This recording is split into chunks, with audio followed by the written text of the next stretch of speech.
Aku datang untuk menggenapi Taurat.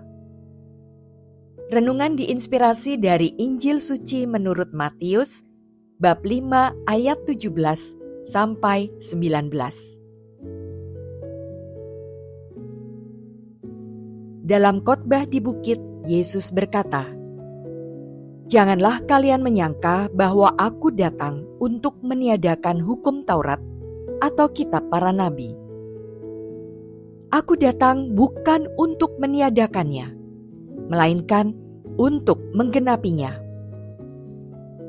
Karena aku berkata kepadamu, sungguh, selama belum lenyap langit dan bumi ini, satu iota atau satu titik pun tidak akan ditiadakan dari hukum Taurat sebelum semuanya terjadi.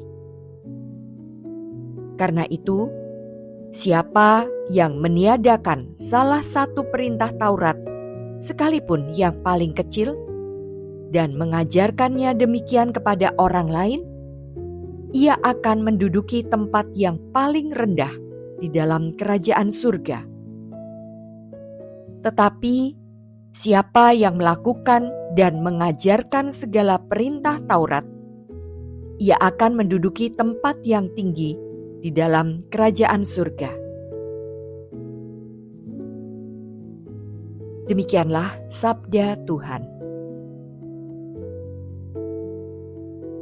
Injil hari ini menceritakan bagaimana Tuhan Yesus memaknai hukum Taurat dalam hidup bersama.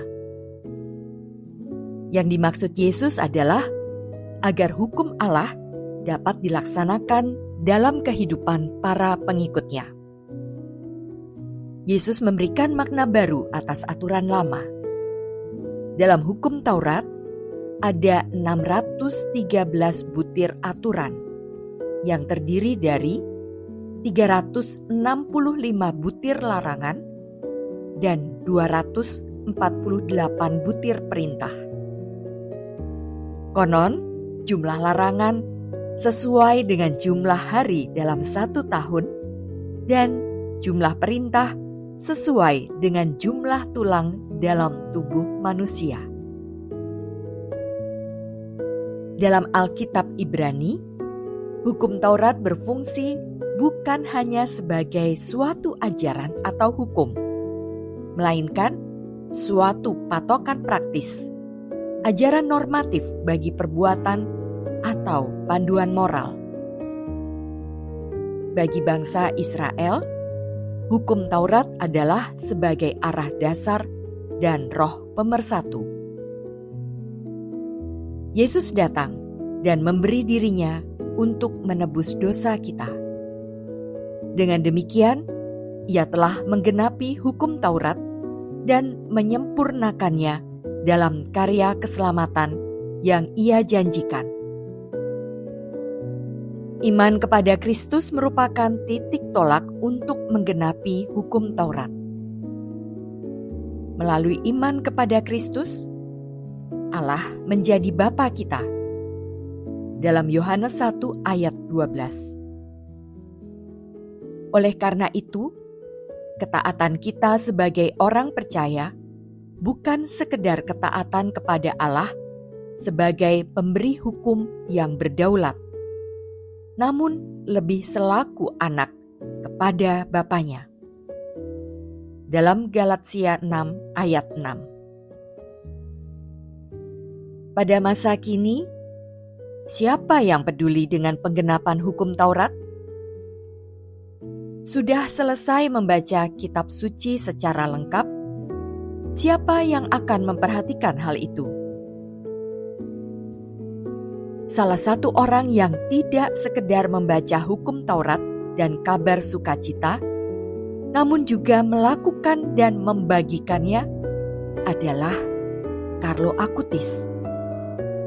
Di usianya yang masih belasan tahun, dia bukan hanya berhenti setelah membaca, namun membagikan kabar sukacita kepada dunia.